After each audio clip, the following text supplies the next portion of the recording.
Yesa mo makwa ba biem. Mpanisi yenim so yebisa ni egu ani mona. Na akwanto nti otia na achi. Nyame adaroma wa bedru nura. Ontimi nko anase ye nante kurom wa bra parliament be hu se honorable koba na onfa ha so mechia wo. Etintintin de tie mu nyina eye nchia na obechia abusua na ya hwese de apom so esitie woni bi ani we de yesa mo makwa ba biem no kre ona budi yenu apreko ne no ye nyina na wa be me kakra bi ni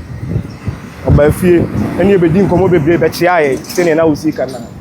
timitiam no sre kwan so pese o sa ko ba bi a beja wodi ni pa nti pa ya na e bo se nyankopon fa no nko no nsa fa no medu asomdi ti parliament de boni bi ansi yetene mframam so waba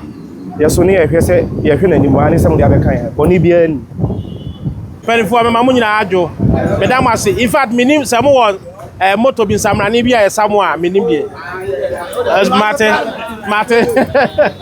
anyumre medam ase pa se hwese dem frama eni nsuo eba nsu motimi agebre ama me ene obi ma asoma ba kokora na se de e wona ne beka na ehu hia ntimi da wase nyame nhira mo samotimi agebre se bo ne madwetwe nkomo ebe se bo so be se miensa nie me ba hade mo bedi nkomo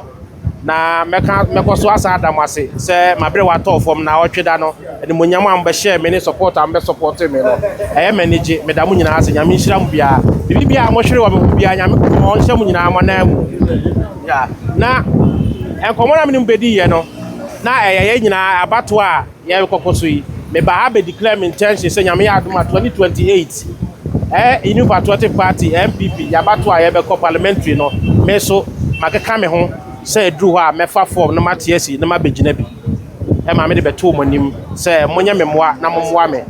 dia me go to kan say saa ni so ade hunu no e da so wo so me da so kurom me da so tu ho na mo say me gina mu say me ba best contest for parliamentary primaries e wo MPP menim say ye mu bebra ye wo ha no MPP party no e da yakoma so yie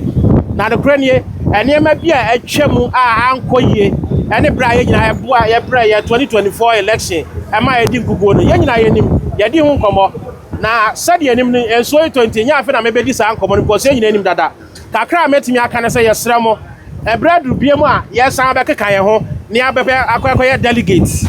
election aye parliament minim say sade mo sia keka mo ho abom no oni friend say pressure group minim say mo constitution na no nka ho de a ye hu say ye keka ye ho abom na ye hyiehia ye fa kuro no adwen ye pese o ma no na tumfo no yes serve as a pressure group say anyama be possible kuro no ntwa yi a ye de se atigina de challenge e fa e ba say politics a ye nim say ye were leaders e wo kuro mu enso mampon e de ye hunu empunto be na ekoso maba ha ne mabekasa mani so ade hunu party na mwa me de aboa party na mani so ade hunu nyina de mesram no say delegate ai bua ye be obi anfa ne ho nhyem menim say ye mu dodo na no ye be hope na ne ye pele say emre bia betra bia na nipa bia fa yi no mama aya mafia emre bia bia no aya mafia no wachichimi yensa de me pesa me kan e ma parliament makukuduo ne mododo amoa say mampono mukura tumi se mrantie e maba e mema me wo fa no menua no matese mo so mutimi kam ho bom na mutimi fa adwene dia ene na mo mu oduo krom a enti mo sin yusu saa tumi no na niema a ekoso a enye no mo nsori entia edume bia ya na epedi obedi animu me ko fi asare ma declare me ho say me ya peko medi animu ni a challenge obi bia opeso o ye ma afia bia ye ma kwa ye minim say mo bie ja say mo kan mo be kan niema akoso all these years eno sade eduru ha mo si ye ma afia niema ye sa de ma no eno ne ya na ama mo nyina amabo mo abu say ya na ya tata say me ko ye kra asa no mo be ye ko ye asa no mo be ye afi we ye di enemy me ma sacrifice mo say me di enemy enya dia ye be play da me me mpanifo edi machi ya vita so me party executive eguso kasa obi bia wa na gbe say o ma asundue ma dia yeso ye mpene ye pana asundue me se mi jama auto ba wi court mi nko bi da e bi say hu hia na emom sabe ma kwan pa mo ya ma afia de me ma kwan da e din ti mesra mo parliament mo ndi mo komo na mo nsore na mo fa mo nsem ye wi a me ne me mpanifo be kasa na mo phone numbers no your platform a ye di information ye bi mu nyina be koso na edru information bi a e ba bia kwan on be fa so bia ba bia ye ko bia e be ma mo nyina information ne nyina ya sore ne ye dia kokudo de akire mampompunto hia ye mampo kanko hia ye bejiri se de adri enough is enough e se agikro no ye kro ni yi ene nti eno ne masem tie amede bae na we de me bae no so no me ma mi bisa se na me wo adwen bi se me bi atwam ye ma bia na me pesa me to e de ba na me san ate ye me di ho nkomo no na ye se mo anya bi eti me de to mo mpanifo nim se ene mo a mo hwe bibia mo fu se mo hia mo pe ye tu ho na mo ama o mo so me nya ne te se mo pe bluetooth speaker mo hwe bo a betimi abiem no bia atimi eti me de o se ayoyo ne ma bra mo this bluetooth speaker se mo betimi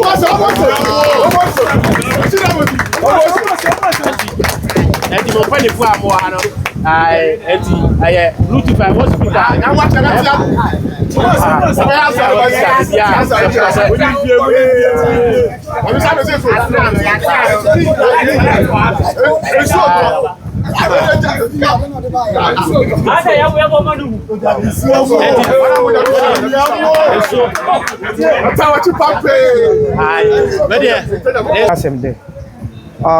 imagine a parliament and any abusianfo a ebedi agro ha nyina na mu ada honorable Richard Asare asiye papa in fact na edom wo ha na ye twen wo na edom wo ha na ye twen wo pa but ni nyame pe no ye ntina ma dom no echi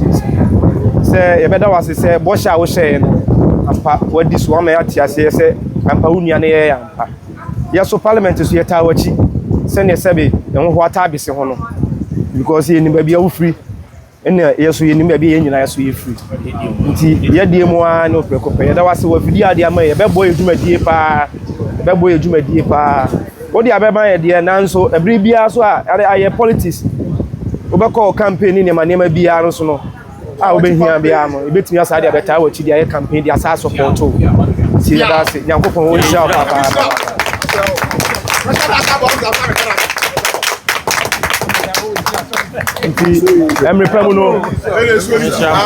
Emre Pemuno nti yebeja mo akọ na Emre Pemuno ye ne yempanifo ebeba na ya beda wasi yi pa nyankopon o nhia o papa